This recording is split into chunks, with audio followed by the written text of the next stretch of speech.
So I've always had kind of a bad relationship with Pikes Peak. Up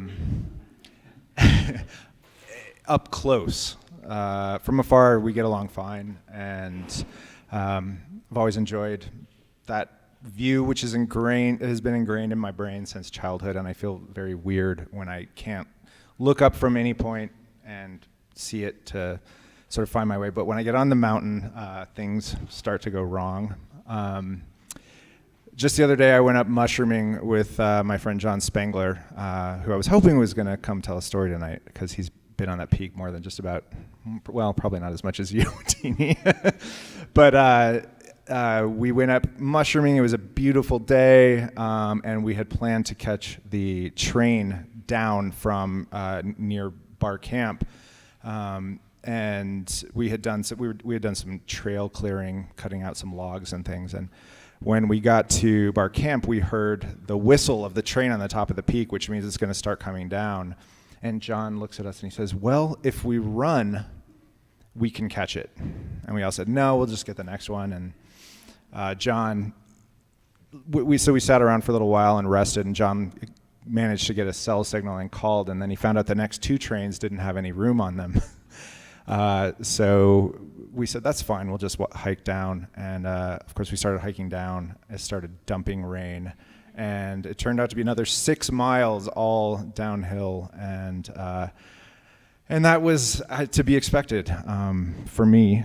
The first time I really went to the top of Pikes Peak, I was in high school, and I had this friend named Lance Koval who also grew up here, and we were in high school together. And Lance was like a man in high school. Did you know? Does anybody know people like that? He had like a full beard, and his hairline was already receding a little bit, and he was like super like burly, and he was a rock climber, and he was the youngest of a bunch of boys, and his parents at the time when we were in high school were, I think, already in their 70s. So he had an interesting family configuration. But from his older brothers, he'd learned all these really like manly things to do, and I was always like very interested in manly things because I don't know. I didn't really grow up around manly things. So Lance invited me to go climb up Pikes Peak in the springtime, which seemed perfectly reasonable. It was pretty nice out. Was it our junior or senior year? Do you remember, Mom? Yeah, I think it was our junior year. I had been on a fair number of backpacking trips. I'd been down the Grand Canyon. I'd done my sort of 10 and 12 mile a day hikes. We were planning on going up in 2 different stages, going up to the bottomless pit and camping, which is on the north side, the big pit.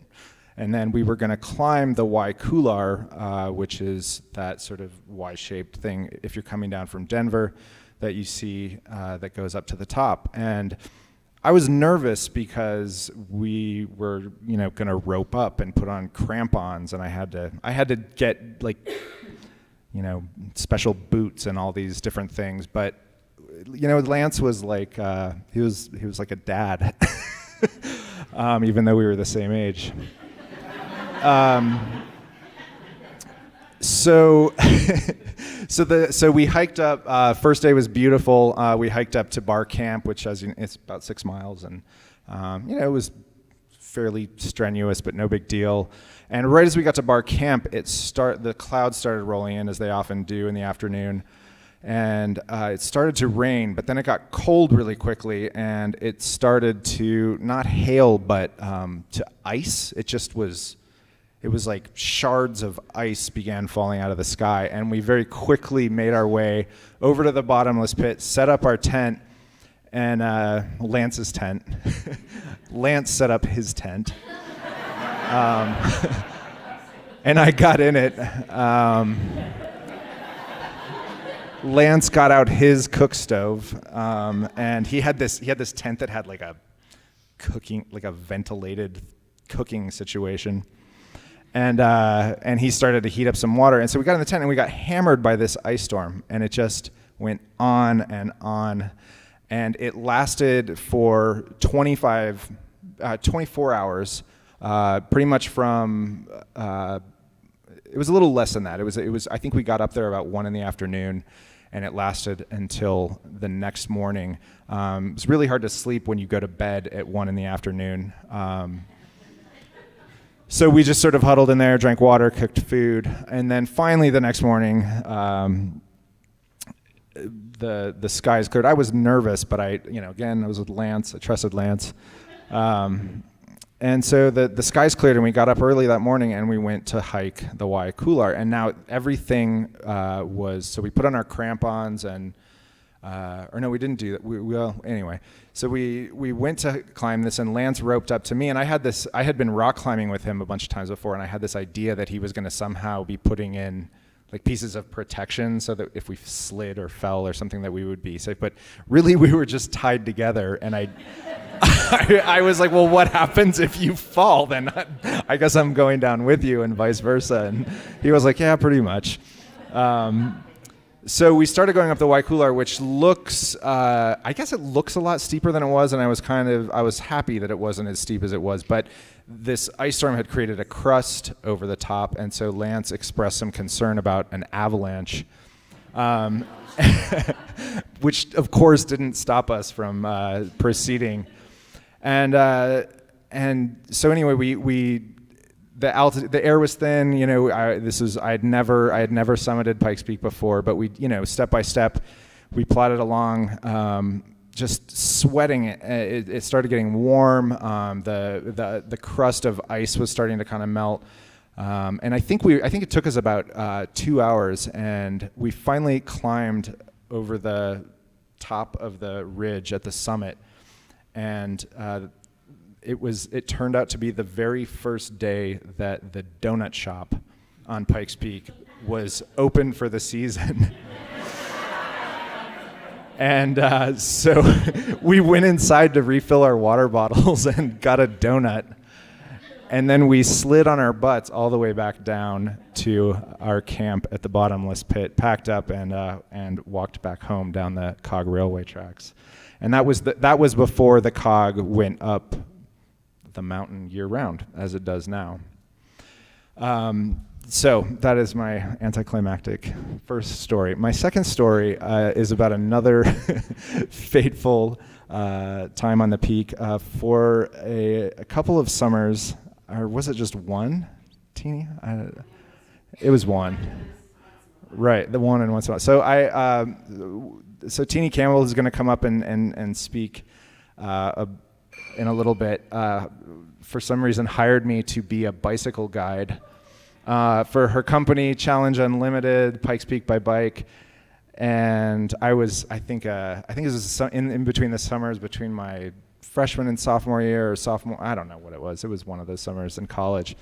And so everyone who worked there would kind of take turns doing everything from being on the bikes to driving the vans, because of course, you would pack up these vans and put the bikes on top and take tourists up to the top.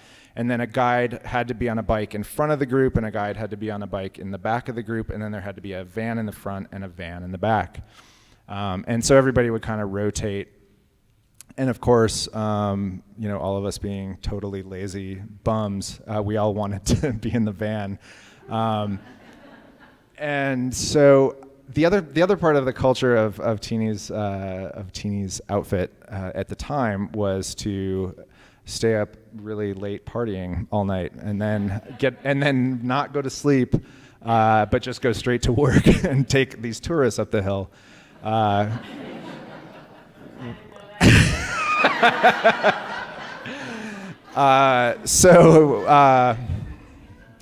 So I think it was me and Jesse who were up there that day, and it was my turn to drive the van. It was a particularly cold morning on the top of Pikes Peak, and I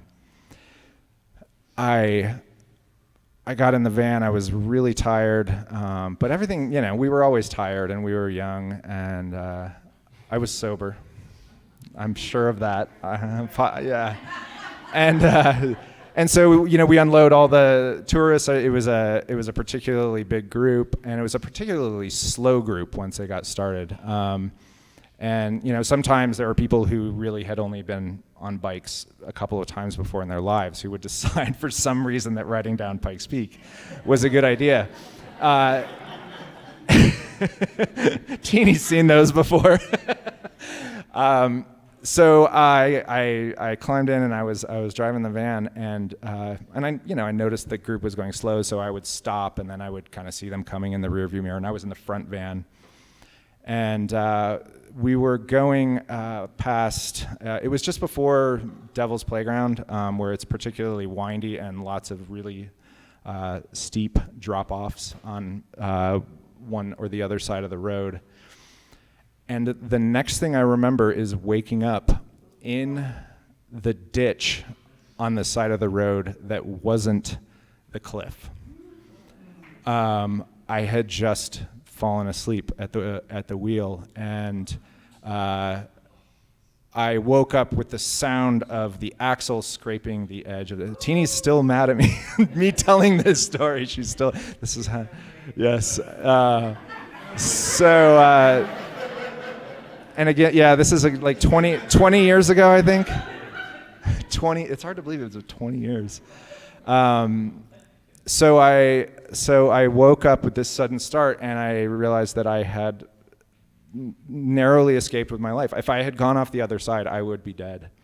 And Jesse and the bike group caught up to me, and they were like, whoa, you've got to get on a bike right now.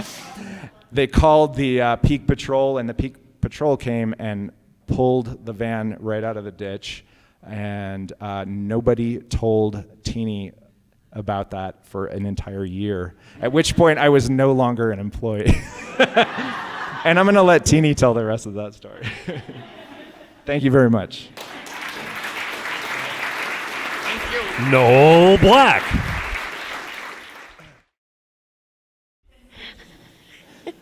Obviously, there's a lot of things about my business I don't know, but so I'm Tini Campbell, and my company is called Challenge Unlimited. And back in 1990, I was in a situation where I had to figure out what to do with the rest of my life. I was divorced, had 2 children, and I'd never really had a job. So what did I do? I decided to have a bike company. So I had some friends who encouraged me, and this is before mountain biking was very popular. It was really just in its infancy. So I wildly went out and bought 10 bikes in a van. Asked me if I could work on a bike. No. Asked me if I could subtract. No. I really wanted to add, but that took a lot of years. So, so the first year was pretty interesting. I learned how to market my business a little bit, and I had a couple of bike guides that were just like Noel.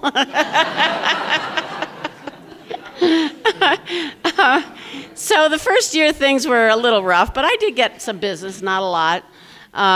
Sort of nurturing people through rides down Gold Camp Road and things like that. But I could tell that that wasn't where it was going to go, so, or we'd be poor, we would not eat. So I thought, I wonder, we had been on Haleakala in Maui. So I thought, well, why don't we ride down Pikes Peak on bikes? That would be perfect. Everybody likes to go downhill. I also learned that the first year. Nobody wants to go up. They don't, no. No, up is just not where the market is.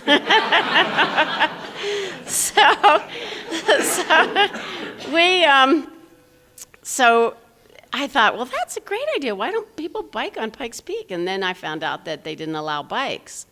And that if you wanted, that was the main reason, but you had to get a permit from the city, and the city is not into it at all. So I thought, well, it might be worth a try. So, and I did have friends in tourism that were helping me along the way. Actually, a lot of people in this room helped me along the way, so I just want to say that. And they still are. So somebody got me in touch with the head of transportation for Colorado Springs. His name was Dave Zelenak, a really good guy. And he said, so he sat and listened to me for 10 or 15 minutes, and he said, I think you have a great idea. I think it's a really good idea. He said, but we have to get it through the Pikes Peak Highway Commission. Now, in 1990, the Pikes Peak Highway Commission was, it was a pretty much of a good old boys club. And they controlled that highway, and it was because of their beloved car race. And it was gravel. Most of the peak was gravel, and it had been forever. The last 6 miles were paved.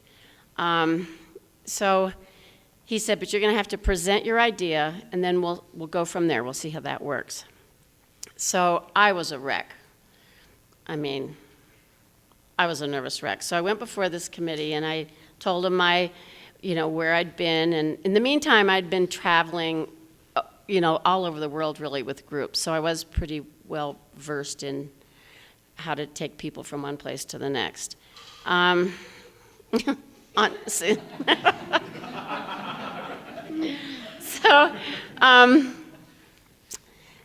got before them and I gave him my little spiel, and the first words out of this one gentleman's mouth was, "That is the worst idea I ever heard."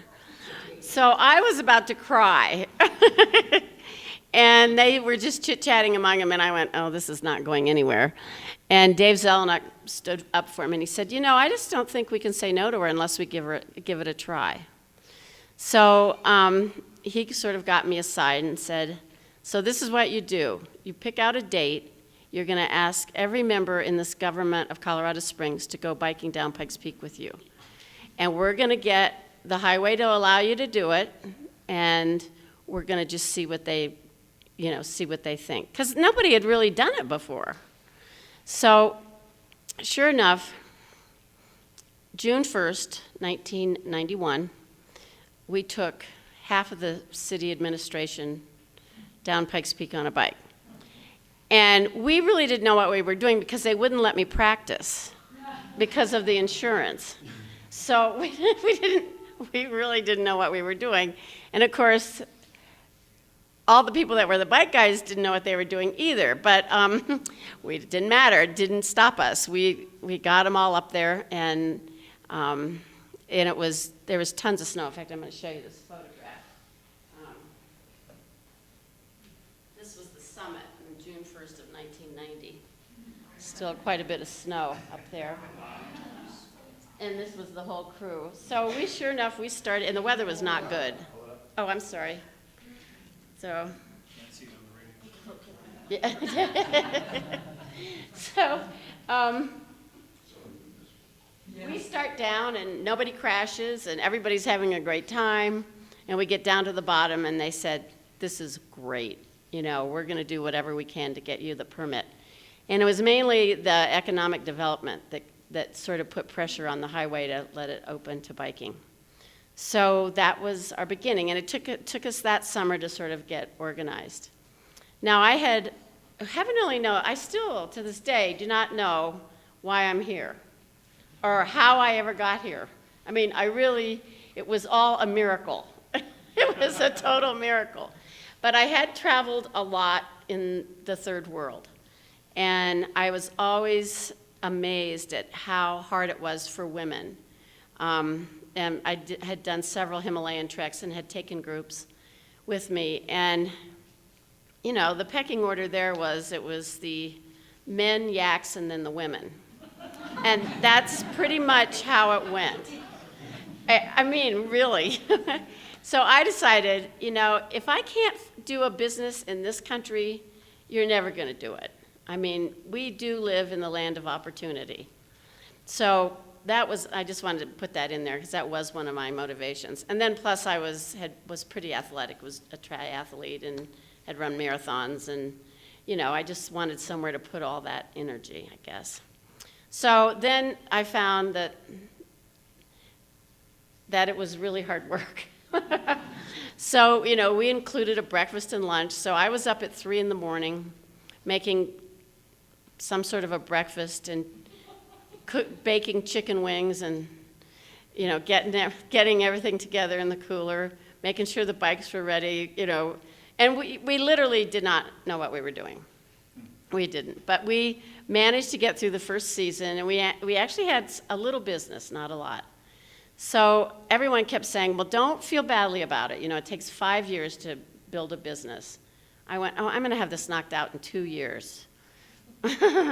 Well,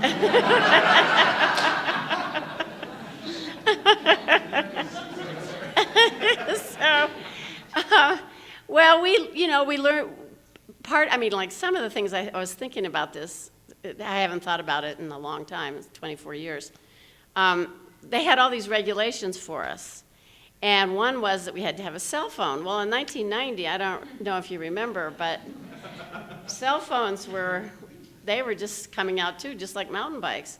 And so I had this cell phone that was like this big. Remember that? And we had to have it with us every second while we were up there in case it was a satellite phone. Get this, it cost me $1,000 a month. I don't think we made $1,000 the whole summer. I went, how come this? And it never worked. That was the other thing, it never worked. Well, the years sort of, went on, and I just could never believe how beautiful Pikes Peak was and is.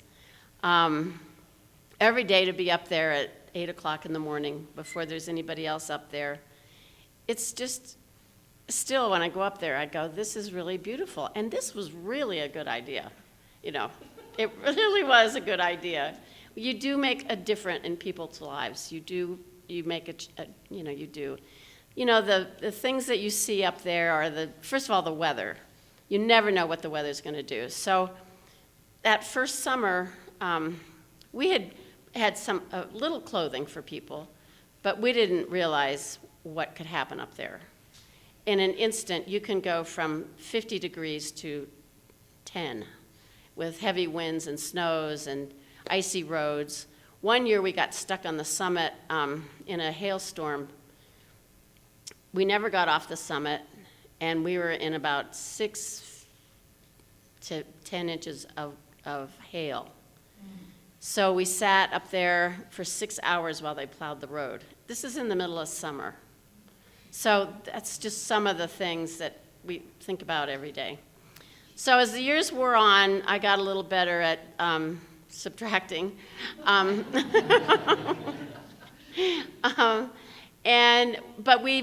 I got it. And, we did everything by hand. So, all the marketing and everything was done with a stamp and an envelope.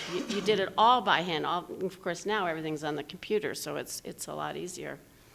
But we had, as people wanted to become bike guides, they would come in for an interview, and I'd go, do you inhale oxygen and exhale CO2? No, obviously. That's how I got no.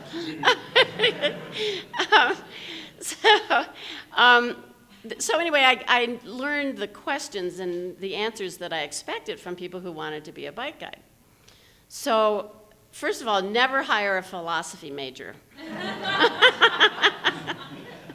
Because you want people who engage with other people. Philosophy majors just stand there and think about it. I mean, they don't. They don't. I'm serious. One day I did. I had this kid from Colorado College who was a philosophy major, and I would watch him, with the guests, and I go, I don't think this is working out. He just couldn't. It was very difficult for him to engage with people. I mean, some people just can't do that. But he was a really good bike rider.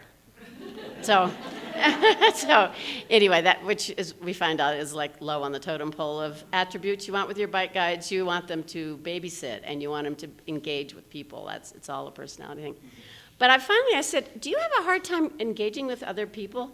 He said, yeah, it's not real comfortable for me. I said, well, why are you working here? Anyway, so I sent him back to school. And the other thing you do is when you're taking people on these bike rides, you're taking them totally out of the box. It's just a world they know nothing about. And they want to do it. They really want to do it. So when they ask you a question, you cannot say you don't know the answer, because that cuts off the conversation. So so if somebody says, "Do you know the name of that bird?" Well, if you don't know it, you make it up. So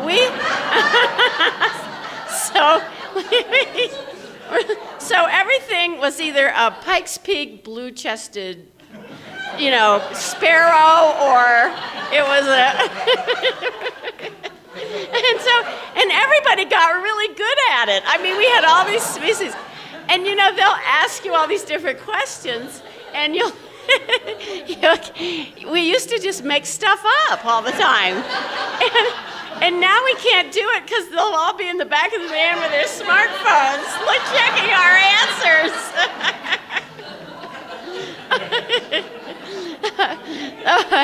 But anyway, that was 23 years ago, and we're still at it. And a lot of things have changed on Pikes Peak.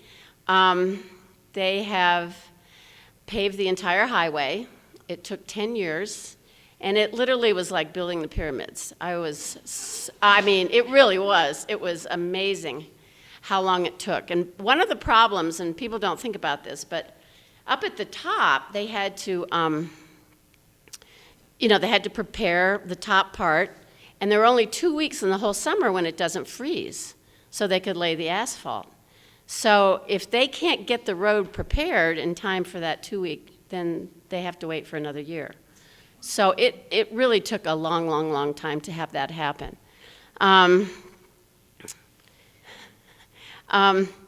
The other thing is there are still amazing different kinds of animals that we see up there. Marmots. Now, marmots are these little high altitude, they look like a beaver, if any of you have never seen them.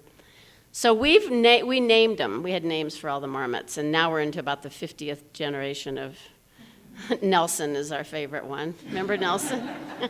This is great-grandfather. So we go, "Oh, there's Nelson today," and people really think that this is Nelson.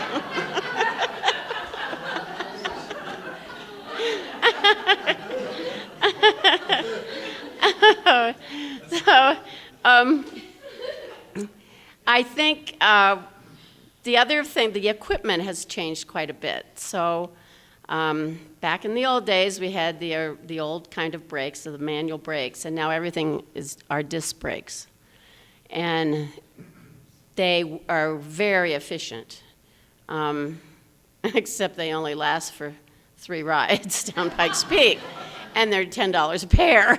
So we now have 100 bikes, we have 5 vans, so we do quite a few people, and it's constantly replacing brakes and making sure it's definitely something you want when you go down Pikes Peak.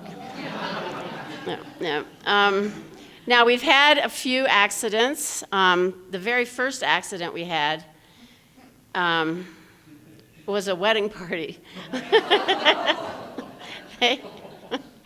And it was just like a little gift to them. There were about 15, 20 people. And the best man on the last curve going down into the toll gate he was going too fast, and he just flew off the curve. So he was a policeman, I think, from Boston. And he was a mess. So the wedding hadn't started yet. I mean, he had to do that tomorrow. So we had to get this poor guy patched up with a cane. He had a cane. It was a young kid, he had a cane, and got him patched up, and he made it to the ceremony. So, but we do have accidents, but now we know how to deal with them, and we're pretty good at taking care of it and also controlling people a little bit better. Most people think they want to go as fast as they can down these hills, and we just have a nice way of saying, "You'll die."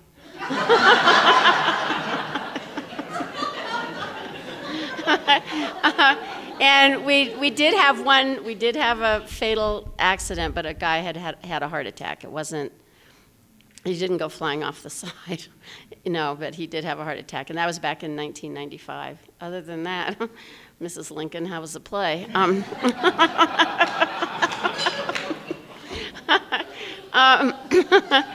sorry. So our days are very, very busy in the summer. In fact, I have my phone. I'm still taking reservations for tomorrow. So, all right. Okay. Okay. I just want to say I'm always in awe of Pikes Peak, and every time I'm up there, I always think of Catherine Lee Bates, who wrote America the Beautiful. She wrote the poem in the 1800s, and then it turned into a song in the 1900s. But it is truly her description, and I do have to read this because I don't want to screw it up. Oh, beautiful for precious skies, forever for amber waves of grain, for purple mountain majesties above the fruited plains. And it is truly that. So thanks, you guys, and thanks all of you for coming.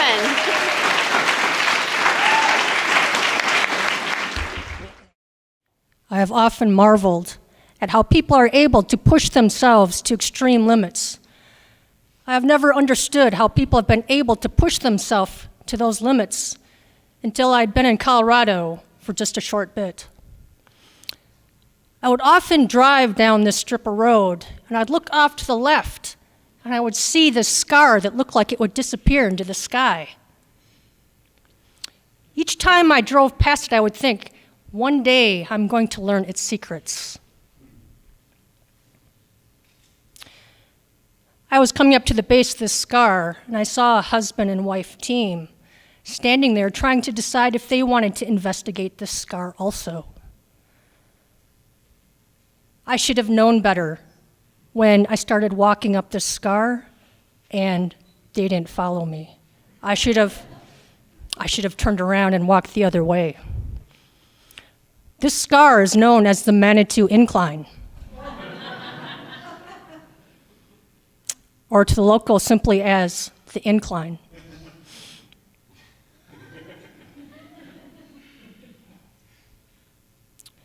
The Manitou Incline sits at the base of Pikes Peak with a 6,600-foot base, 2,000-foot rise with a 68% grade increase in some locations, and it tops out at just a little over 1 mile. The Manitou Incline was originally a cog railway that was created to help build the hydroelectric plant that would provide gravity-fed water to the town of Manitou Springs. When the plant was built, the cog railway was turned into a tourist attraction until 1990, when a devastating rock slide ended the tourist attraction. It has now become a popular destination for both hikers and fitness buffs alike. I wanted to pay tribute to this old railroad by climbing it. It was an early January morning. I wanted to get an early start. I wanted to be able to see the sunrise from the top.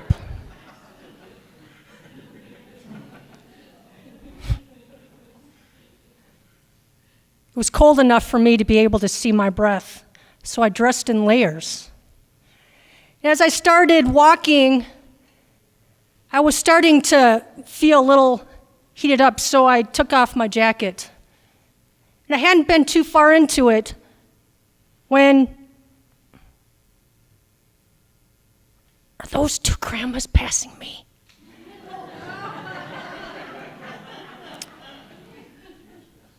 They were talking about their children, their grandchildren.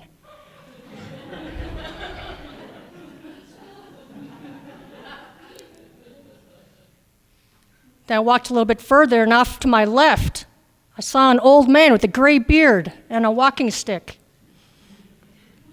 He was already on his third trip up that morning.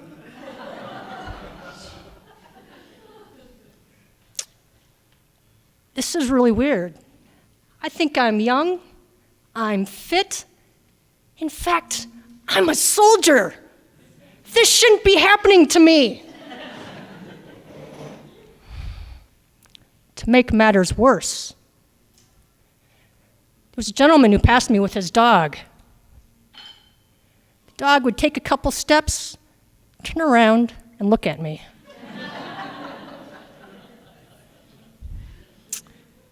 The dog would take a couple more steps, turn around and look at me again. Third time this dog did this, the owner tugged on its leash so it would stop turning around and looking at me. Each time this dog looked at me, it's as if it was saying, I feel for you. I have to do it too. But you don't look so good. So I took off my second jacket. And it was then that I knew that I had to dig deep within myself. So I took a deep breath. As I was letting out this deep breath, I pulled out my prayer beads. And I started praying. Our Father, the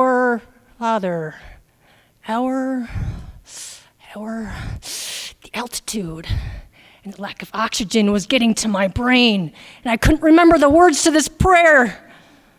I think I said that prayer 4 or 5 times before I was able to move on to the next bead. I wasn't too far into my intercessory looking for divine intervention when I looked off to the left. And I saw 2 gentlemen standing off the side of the incline. So I went over as an excuse to catch my breath. Went over and spoke to them. Throughout the course of our conversation, I found out that they were part of a larger group. They were contemplating leaving the trail. I said, oh, I don't think that's such a good idea. Look, we're so close. We're almost there.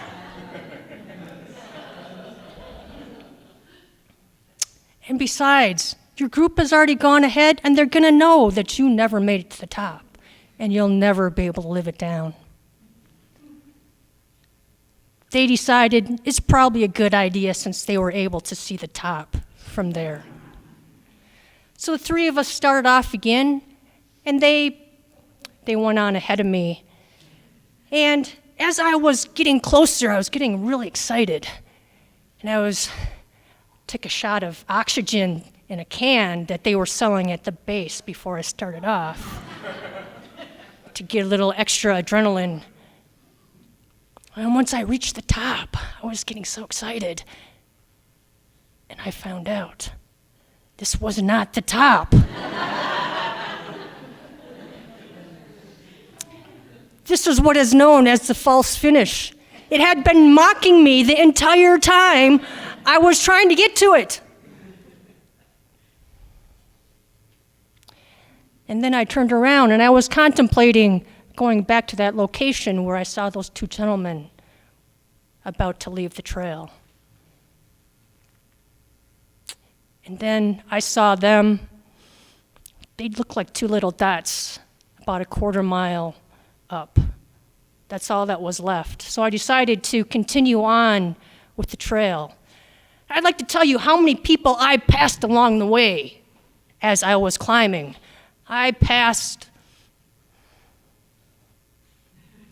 Yes, I remember. I passed exactly 0 people along the way. But I continued on.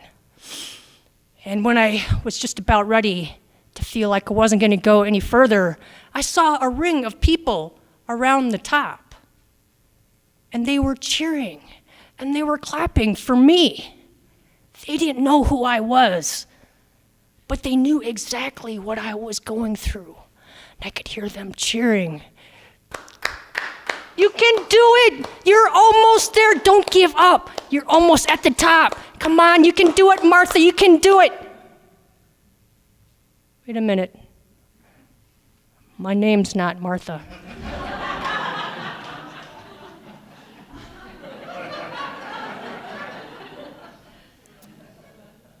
they're not cheering for me. And as I saw Martha pass me, I decided to take their cheers and use it to my benefit and reach the top of the incline. For me to be able to reach the top of the incline, I had to be able to find an inner strength, to make that mind and body connection for me to be able to do an amazing thing. Even though I was on the brink of losing my lungs when those two grandmas and that grandpa passed me. I was able to do an unbelievable thing that I could really be proud of. I conquered the Manitou Incline.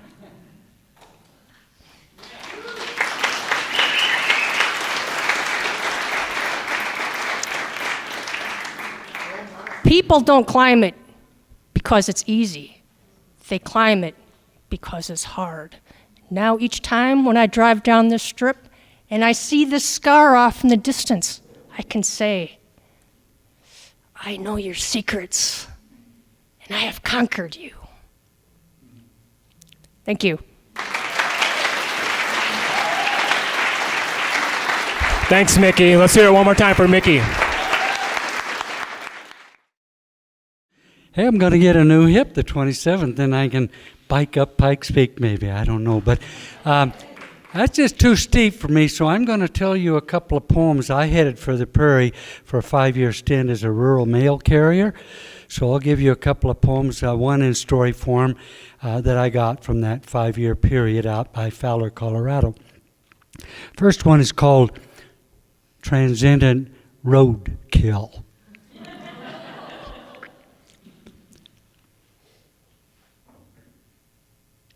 Neither toward hope nor from fear, but perhaps feeling only the total joy of being towed is why he hopped that night up the steep slope above the green pond onto the long black road in the general direction toward sky, and in his own toady way transcended quotidian immediacy under those glittering stars, just moments before a long speeding truck wearing the weight of commerce branded him on asphalt. Later, that August hot week, under a high glaring sun, he lay a parchment unread until one slow driver, as he passed over, felt an unwritable poem leap into his heart. This other poem is just in story form about the route. The metaphor is a mailbox. So you ever feel like a mailbox? Hope you do after this is done. All right. I love to love and hate, but I hate to hate without a little love tucked in it. I love these two polarities of heart.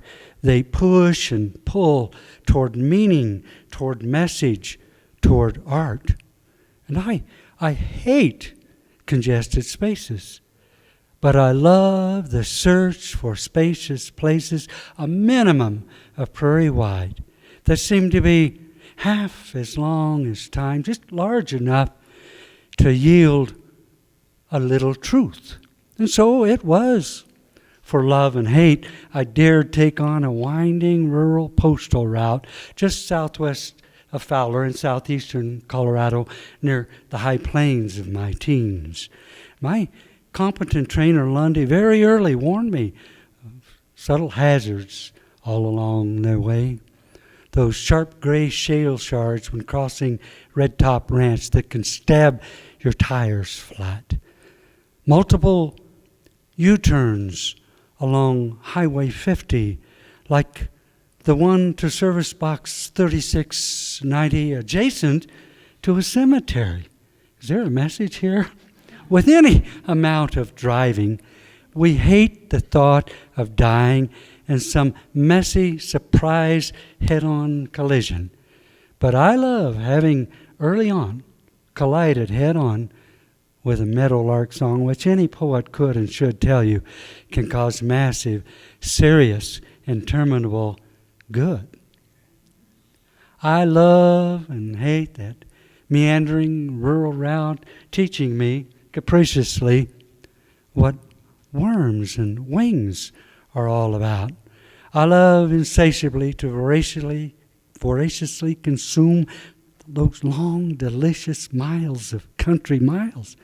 I love how all along long county lanes, lonely, hungry mailboxes wait, as if hoping before the day wanes to be hand-fed something more than glitzy junk. And I hate neglected mailboxes, the ones with rusty flaps, hard to open or close, and fiercely hate, like dust devils blowing, the flurried fury of indignant rage I feel whenever I meet along my way any mailbox, large or small, the victim of abuse, battered by baseball bats, riddled by irreverent rifle fire, or anyway dented or damaged. But I love delivering messages of love deep into the southwest countryside. I love to feel the breeze flutter of a love letter as it passes from my hand into an anxious waiting box. I hate delivering deception. Those gaudy envelopes flaunting bogus green numbers, pretending to be certified, announcing that Mr. and Mrs. Carl Nesselhuff may have already won 10 million easy bucks. I love rather to stuff a mailbox with real stuff, the stuff of love and art, magnanimous mail, written in grandchild print, big color pencil daisies, bright, bold butterflies, and a huge I love you heart preempting stamp in the upper right corner, and addressed only to Grandma and Grandpa Harris, west of town. No address needed. I know exactly where this letter goes. After Ross's curve, sharp left at Fetty's Cottonwood, and then due west on Garnett Road to where 4 sentinel boxes cluster at the edge of Highline Canal. And I gently place this hearted letter into the third aging box from right. Oh, how I love to worm my way along this rural route when magnificent yellow butterflies cluster like huge yellow roses growing out of gravel. I love to wonder why they do that. I love to pull over and park my car beside a field of flowering clover and roll all the windows down and let my car, like a cocoon, fill with yellow wings. That actually happened. And I love when between thoughts the mind will let glass walls roll down until the head will fill with letters, and letters cluster into words, and words flex, throb, then unfolding, goldly swarm across endless blue clover-scented air as wings and wings and wings. Thank you.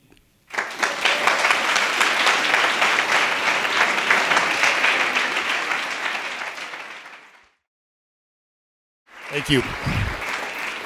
Thank you. All this talk of Pikes Peak reminds me of the first time that I moved out here from Philadelphia, and my friend said, let's hit the peak, and I said, I'd love to hit the peak. He said, you in good shape? I've been wrestling, and I had given up smoking about 2 years before that, and I thought, I got this thing, no problem. And like Pikes Peak, big deal. I lived in Philadelphia, I could handle this thing, and So I make the ascent, and this is like no big deal. We're skipping along. He's about 40 years older than me, and you know, he's kind of in the shadows there, and I'm like, come on, man, catch up, let's go. I mean, I'm hitting the peak. I'm in Colorado Springs now. This is awesome. And I get above tree line, and I'm like, whoa. I'm about as green as her shirt, and then he's looking back at me going, well, come on, let's go, catch up. And I was sick I actually made it up there, but I was sick for about a week afterwards. I had not adjusted to the altitude, and I haven't gone up there since. So, it's a profound metaphor for my experience living in Colorado Springs. I've been here for a little over 8 years now. Born and raised in Hollywood, California, but moved out here, like I said, from Philadelphia.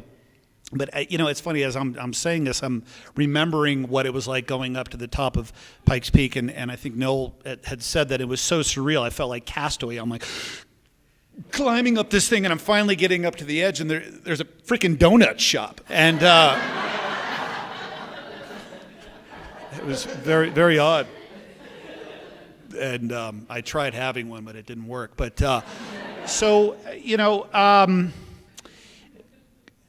for me, Colorado Springs is a interesting place, and I've met a lot of transplants from other cities that I thought it was just me, and from New York and LA, and people where you meet in Port Richards, and we're like, how did you get? I don't know. How did it's like you're suddenly, how the hell did we end up here?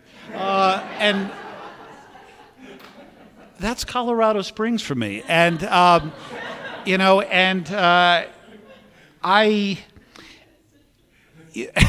I've always looked at Colorado Springs as being in the shadow of Pikes Peak, and metaphorically and figuratively. And in the shadow of Pikes Peak, the place where I honestly thought that I would never in a million years end up, or I should never even live, the place where I had to get rid of a lot of old ideas. I became somehow, impossibly, a teacher. And my definition of being a teacher, or a quality, effective teacher, is somebody who is teachable and who can help others become teachable. And humility is a hard thing to teach. I mean, they don't have humility 101. It's one of those things that just sort of falls upon you, and you can help to facilitate that. You can help to guide that, but you don't say, okay, guys, we're going to learn humility, starting with objective. It just doesn't work. And backing up in my childhood, in my youth, I hated school. And teachers, I definitely subscribed to the idea, the belief that those who couldn't do taught. And what is that line from Woody Allen's movie, Annie Hall, and those who couldn't teach gym, and those who couldn't teach gym ended up at our school. And but no, I really, school sickened me. School for me was life outside of school, and I looked down upon my teachers. I looked down upon my classmates. The very smell of school was horrifying to me, and I lived and longed for the renegade artists and poets and the people with the fists in the air. And even though I didn't know anything about their the fact that they died miserable alcoholic deaths, that's not something that you really thought about when you're a renegade teenager, and you just want to be a face on a wall. And so for me, that was school. And I know that me becoming a teacher is some beautiful karmic thing that teachers who are alive and not alive are going, yeah. Look where he ended up. But in the shadow of Pikes Peak, I got to see some pretty amazing things too. I saw students share their voices, students who thought that they could never sing or write or dance or act. I saw inmates, incarcerated teenagers becoming storytellers and owning their own stories and changing their life in front of my eyes through the power of theater. In the shadow of Pikes Peak, I fell in love with acting again, and I ran away from that life, and it's ironic that Pikes Peak and Colorado Springs, I think, ultimately prepared me for the greatest role of a lifetime, which was to become a teacher. But that all came a lot later. That came through being what my friend says, humilitized. And I like that expression a lot. On 3 separate occasions, I swore I would never, ever come to Colorado Springs. The second time that I swore I would never come to Colorado Springs was during an ice storm where I arrived here from Philadelphia with my ex-wife. In the shadow of Pikes Peak, I tried to make a marriage work that wasn't meant to last, and I arrived at my ex-mother-in-law's house, and the very first thing she said to me was, she said, I have a friend named Branda who is going to be graduating from board school, and she needs a boards patient, and you need to get your teeth cleaned because you haven't been to the dentist in a long time. Thanks. Arriving from an ice storm from hell, and the U-Haul's fishtailing back and forth. It's 4 o'clock in the morning, and you need to get your teeth cleaned. Not welcome, or would you like a cheese sandwich? So that was the second time, and I was like, how did I end up back here again? Because I had been back here before, and that was the very first time that I swore I would never live in Colorado Springs. And that was over 15 years ago when I was previously married. And on a road trip that never seemed to end with my Bonnie and Clyde relationship, from one state to another, we ended up in Colorado Springs, where her mother lived, my ex-mother-in-law. And by the way, we're very good friends, my ex-mother-in-law and I. So if she's listening, don't hate me. We were here, and it was a pit stop, and I said, I'm never going to live ever in this Bible Belt. We're here just for 2 months, and I'm going to save up some money and then hit the open road like Jack Kerouac and never look back to Colorado Springs ever again. And I worked shortly at this mortgage company making cold calls and appointments, and it was awful, and I wanted to freaking die. And my hair was long, and I was just a total rebel renegade who was a stranger in a strange land, and my life at the time, or at least living in Colorado Springs, felt like an episode of that horrible TV show, and if you like it, I apologize, which my current wife and I fondly refer to as Under the Dome. It's called Under the Dome, and they're in a dome and they can never ever escape.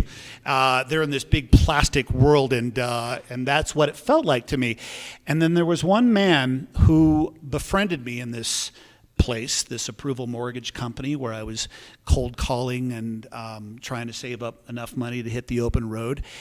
And he was somebody that I would probably never spend more than 2 seconds talking to, because he liked golf, and I'm not really a golf person.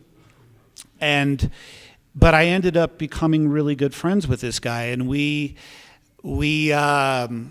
I guess you could say bonded, or struck up just a wonderful friendship through our love of music. And he shared with me how he used to listen to the Rolling Stones and Black Sabbath and the Stooges and all these bands that I was listening to at the time. And we connected through music. And every day I I would hang out in his office, and I would see him down at the end of the hallway, and he would look at me and he'd give me one of these things, and I'd hang out there and we'd talk, and he said, you want to play golf with me next week? And I said, you're the only guy I'd probably ever play golf with, but yeah, sure. And it was that weekend that I found out that he had a heart attack playing racquetball on the at the YMCA, and he died. And his name is Thomas, and he had 2 daughters, and he was married, and he was my friend. The one person in Colorado Springs that I was really good friends with. A number of years later, so this is the second time that I swore I would never live in Colorado Springs. I'm now divorced, and I'm driving to Denver with that soon-to-be hygienist named Branda that my ex-mother-in-law had told me to, go to get my teeth cleaned, because, I needed to get my teeth cleaned. And you're probably thinking, Jesus, these Bradley had moss teeth or something. My teeth were clean. I just hadn't been to the dentist in a while. Actually, no, my teeth were not clean, but I didn't have a cavity. And but they need, if you're going to be a hygienist, you need to have a boards patient, and I had enough tartar in my mouth to pass, and so lucky me. So we're driving to Denver, and we're talking, and I said, how do you know my mother-in-law? And she said, well, we're family friends, and she was really good friends with my dad. And I said, well, who's your dad? And she said, well, they worked together at Approval Mortgage, and he died not long ago. And I said, what was his name? And she said, Tom. And I said, Thomas?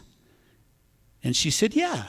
And I said, I knew your dad. I mean, I worked with him. I mean, he listened to Black Sabbath and the Rolling Stones, and I was going to play golf with him. That's your father? That's your father? And I couldn't believe in the goosebumps and all that stuff. And I got to get rid of a lot more of old ideas around where you think you're supposed to be in life or where you're supposed to end up in life. And you never know the kind of people who are going to show up and have that effect on you and why they're there. So that was the second time. And then the third time that I swore I would never live in Colorado Springs was the last time that I said to myself, I swear I'm never going to live in Colorado Springs ever again. And it was my first year as a teacher. And I was up all night ranting and raving.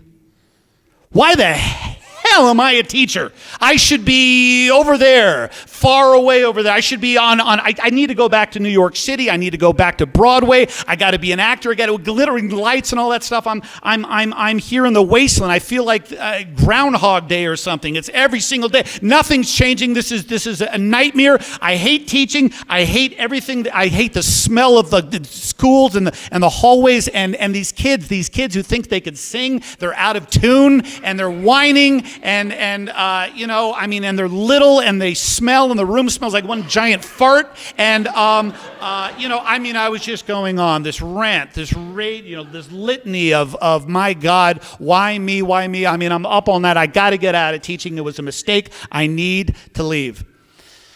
Well, I pulled myself together, and that was a soundtrack that was playing, by the way. So I pull myself together. And I don't sleep at all that night. And I pull into the parking lot at my school. Kids and parents are filtering in. And I get out of my car, and I'm just emotionally hungover, just put through the ringer, raked across the coals. Poor me. And, face to face with every bad memory of school and, this karmic, cosmic joke, and this woman gets out of a car and she says, Mr. Jesse, and I turn around, I'm like, what did I do? And she comes running towards me, and she said, I can't believe you've been keeping Annika up all night long. She hasn't slept at all. Now, Annika is a second grader. She hasn't slept all night. All night she's been talking. She's been talking about this Mr. Jesse, this Mr. Jesse, this Mr. Jesse that she's going to have lunch with. Who are you? And I said, well, you know, sometimes the kids for, you know, special projects that they're working on get to have lunch with Mr. Jesse. It's not a big deal. But it was a big deal. And I found out later that this girl, this second grader, so excited to have lunch with Mr. Jesse, she had been writing a song that she was going to sing for her class, and she eventually did sing for the very first time. And she had an extraordinary voice, a beautiful voice.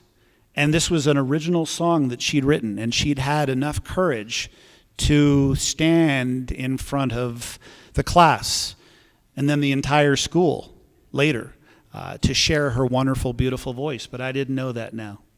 All I knew was there was this girl who was excited to have lunch with Mr. Jesse. I didn't know the story. And she said, the mother said to me, she said, so who is this Mr. Jesse? And the second grader, Annika, said, he's my favorite teacher. He's the man who taught me how to sing. And to me, that is Colorado Springs. Thank you.